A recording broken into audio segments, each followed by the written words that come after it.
Are you planning on going to Jamaica? I'm here to help. Hello, this is Dan with Dan's Endless Destinations, formerly Plan Hard Travel Well. I've been to 40 countries, 6 continents, 48 states. I'm here to tell you everything you need to know, the tips, tricks, itinerary detailed at the end of this. There's many options including cruise, which limits your destinations when you get there. You only have maybe a day, sometimes 2, depending on what cruise you're taking. Also go to the all-inclusive resorts, which I choose not to take it because 1, they cost a lot. 2, you don't really get to see much of the country. It's kind of just inside the resort experience. I chose to rent a car, and the reasons why is I can go to as many destinations as I can and possibly in 1 week. It gives me the freedom, the flexibility, and also cost for a taxi or tours are very expensive. It's much cheaper to rent a car, even though the gas is $5 a gallon. And again, you have the flexibility and the safety of your own vehicle, trying to figure out how to get a taxi, which taxi to take, the different color license plates. The first issue is mentions online about how hard it is to drive in Jamaica. I haven't driven there yet, but I've been through 40 countries. Yeah, traffic could be aggressive. If you drive through the United States, you're going to have the same kind of level of aggressive. Yes, you have to drive on the other side of the road, but I've done it a few times. It's not as hard as you think it is. Mostly, you're going to be following the cars in front of you. Cars going to pass you on the right. Just give them the way. If they're going to pass you, they're going to pass you. I've read that some locations, the roads are rough, but most of the touristy destinations around the island, you should be fine. Once you start getting to the middle islands or places that most people don't drive, the roads can be rough. You just need to go a little bit slower and do not drive during night hours because most of everything is closed in Jamaica after 4 or 5 o'clock. Even the beaches, the only thing that's going to be open is bars, restaurants, and nightclubs, night scenes, and stuff like that. But almost everything closes down early. I spent around 200 hours planning this trip, so I wanted an adventure and I wanted to make sure I didn't miss a thing. 6 parts of Jamaica that are most known. 1 is Kingston, over there, and then you got Negril, Montego Bay, Ocho Rios, Port Antonio, and Blue Mountain.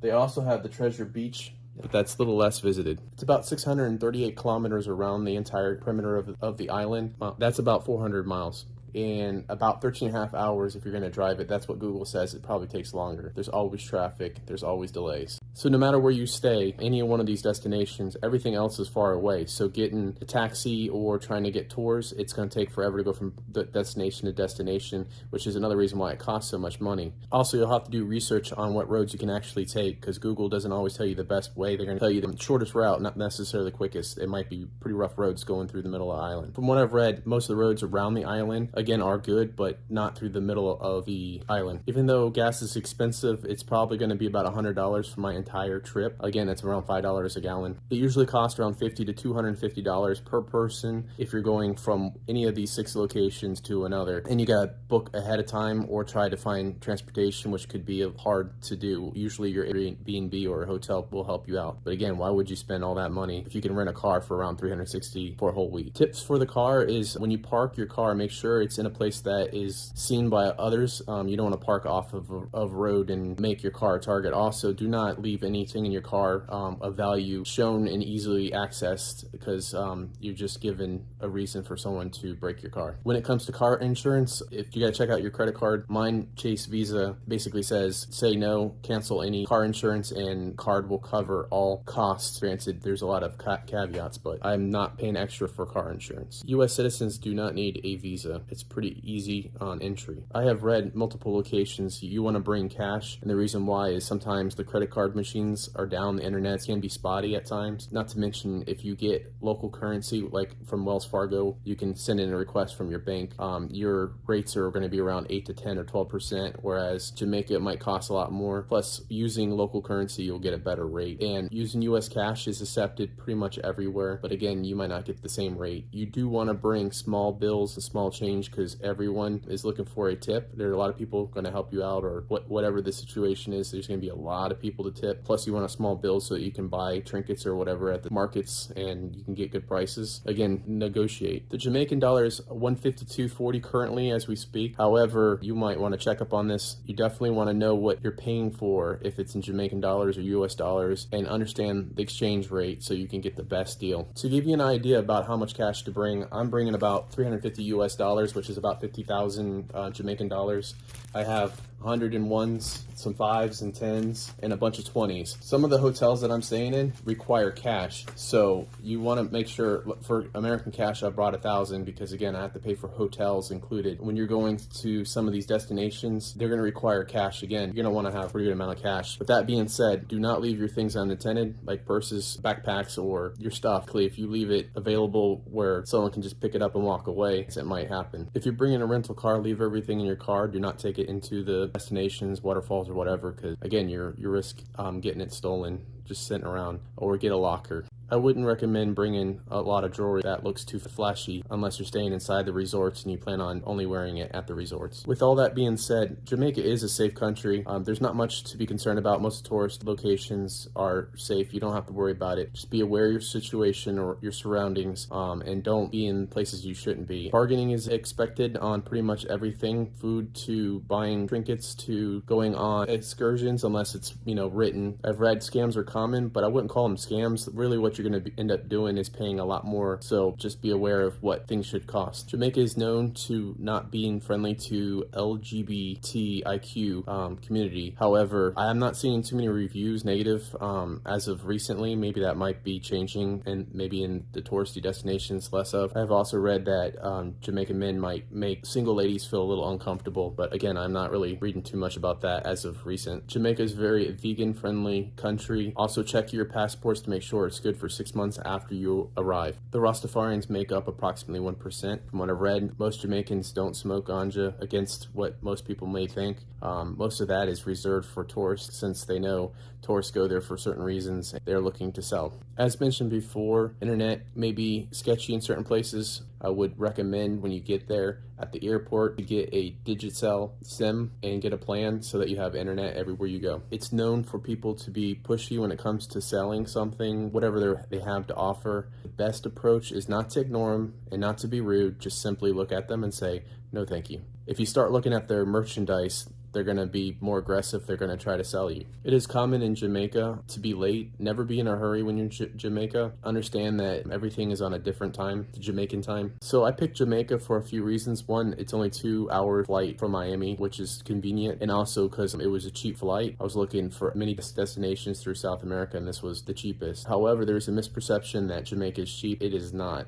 Since COVID, it's became a very popular destination. All the prices are going up, and don't expect to be on a budget in Jamaica. As mentioned before, everyone's going to want to tip. How you tip there? So for restaurants, anywhere from 10 to 15%. For taxi drivers, 10%, around that. For tour guides, 10% or $10 an hour or more, depending on how many people are in your group, how many people are contributing to tipping. If there's like a group of 20, everyone's giving $10, he's going to be getting paid really well. It's just a consideration. You should pay him American rates, somewhere around, $10, $20 an hour, at least. If he's doing good, you pay him more. It'll be hard for you not to tip because they will be aggressive. They will make sure they get their tip. Anyone's carrying a bag, $1 a bag. It's pretty common. Another thing I read is on these tours, they have multiple people helping out and they're constantly switching out and they all want to get tips. So you could have one tour that has multiple people, and that's the reason why you need to bring smaller bills so that you can give a tip to everyone. When you're trying to get a tour, make sure you know what you're paying for. Are you paying for transportation? You're paying for entry? Are you paying for photos? Every little thing they're going to want to get paid for. So kind of a scam is them not telling you what's included in the price you're paying. And again, you still are expected to tip at the end. You want to verify that they're picking you up at your destination, dropping you off, that it's a round trip. Make sure you pack everything, including medicine,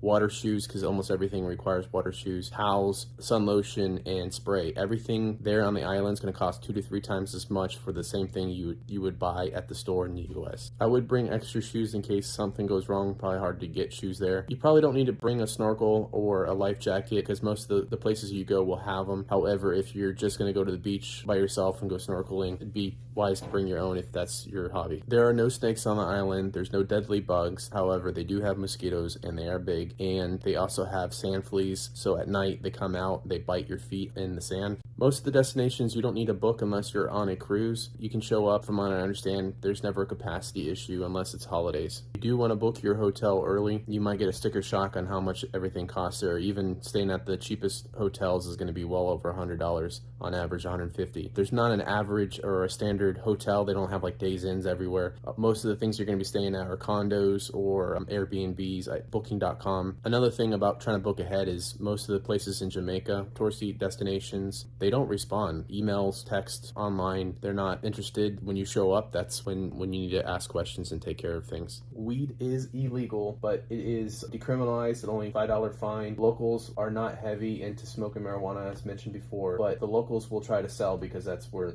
trying to make money. Each household can grow up to 5 plants, fewer than 100 cultivation licenses for grow operations in Jamaica, and Rastafarians are allowed to partake in marijuana for religious reasons. The beaches, the waves are very calm. The way that the coral reefs are out there, you never really see major waves, so it's easy for swimming. It's great. Many of the businesses that I was looking at are closed, and you wouldn't really know it. I mean, unless you're starting to read the reviews and start really doing research, it's not well defined. The ones that I found, and I'm guessing that's probably because of COVID, like Cool Runnings Water Park is only open to group events that are, major sponsors, so you're not going to just show up and get tickets. Aqua Soul Theme Park is under construction. James Bond Beach is boarded up. The Turtle River Falls, Jamaica Zipline Adventure Tours, Montego Bay Best Ziplining closed. Appleton Estates are closed on Sundays. The other thing to take in mind, Montego Bay and Ocho Rios is heavy on the cruises, so if there's no cruises in the port, some of the places might be closed, and if they're actually open, the destinations, that's when you should be going because it'll be empty and you'll have the place to yourself, including Dunn Rivers Falls. Good things to know is the electricity supply in Jamaica is 110 volts. You can plug in pretty much anything that you have in the US. Everyone speaks English. Some, it might be hard to understand their dialect. Don't bring an animal, dog, cat, whatever. It takes 2 weeks, I believe, or even a month quarantine. Water is safe to drink there. Obviously, there's many spring locations, so it's easy for clean drinking water is not an issue. There's no daylight savings. Keep that in mind when you're planning your hours. Everything will be different. I was looking for all-inclusive resorts just to see what the prices were, and the cheapest ones were like $500 a night, which they go well into the thousands. So you have that as an option. Again, January is pretty peak, so it wasn't going to be cheap. The very first thing I do when I start planning for a country, I go to top things to do in Jamaica, and there is a long list of things you should try to check out. So what to pack? I like to only bring duffel bags so I don't have to worry about waiting for my suitcase to come out, which you can add another 30 minutes. Inflatable lounger, make it small. Batteries for your phone, back up when you're out. Phone cords, extra phone cords, multiple swimsuits, long sleeve swimsuits so you don't get sunburned. Extra towels, snacks, sleeping bags, pillows, cash, backpack, Gatorade, water shoes, extra shoes, bug spray, sun lotion, sunglasses, waterproof necklace, water case, portable speaker, snorkel, GoPro, in gear, and medicine. Items to do the day before you go. 1, check in on your airline, national cell phone, or whatever plan you need to do. Other than that, you can get a SIM when you're actually in Jamaica. Another thing to do is unload pictures from your cell phone, so in case something happens to your phone, you don't lose all your pictures. Download Google Maps for the island. Keep in mind that Google Maps is not necessarily the best for getting around through the middle of the island. Download music from Apple Music or whatever your platform is. Download movies or TV shows like Netflix. Keep in mind certain countries have restrictions, so they might not be able to play downloaded content depending on where you are. Important thing I always like to look up before I go on sunrise and sunset so you can plan accordingly. So our trip is January 14th to the 21st. I did that because the holiday, Martin Luther King would get one day off, so I don't have to use but 4 vacation days. I didn't want to go on the holidays because it costs 3 times as much. The traffic is just ridiculous, airlines and stuff like that, so I avoid holidays, Thanksgiving, Christmas. Book parking for the airport like Miami. There's cheaper parking off site where you can park for $5 a day, and then they drop you off at your airlines. Again, that's always cheaper and easier. I always arrive 3 hours international flights at least, and if you think it's going to be bad traffic, you want to add a couple of hours. You can bring a bottle that's empty and have Gatorade ready to go. And once you cross the security check, you can fill it up with water and you have Gatorade. So we take off at 8:45 in the morning, which means I have to leave like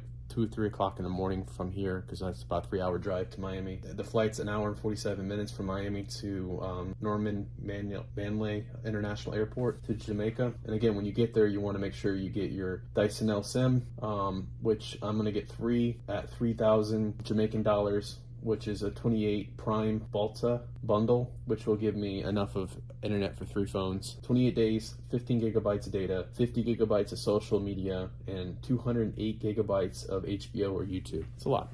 make sure you get your baggage claim. But again, we bring in duffel bags, so you won't have to go to baggage claim. Make sure you use the restroom before you leave. So I booked using my Visa Chase card, which goes through rental.com. I got a Toyota Corolla for all 5 of us. Will still fit. Avis counter. Again, I will have to show them the Chase printout of the car insurance so that I don't have to pay for car insurance there. They'll understand that I already have it. Always take a video of the car rental because the condition that it's in, and you might end up getting charged for damage from someone else. You want to check the tires, make sure the gas is good. Again, I paid $366 and that's for 1 week.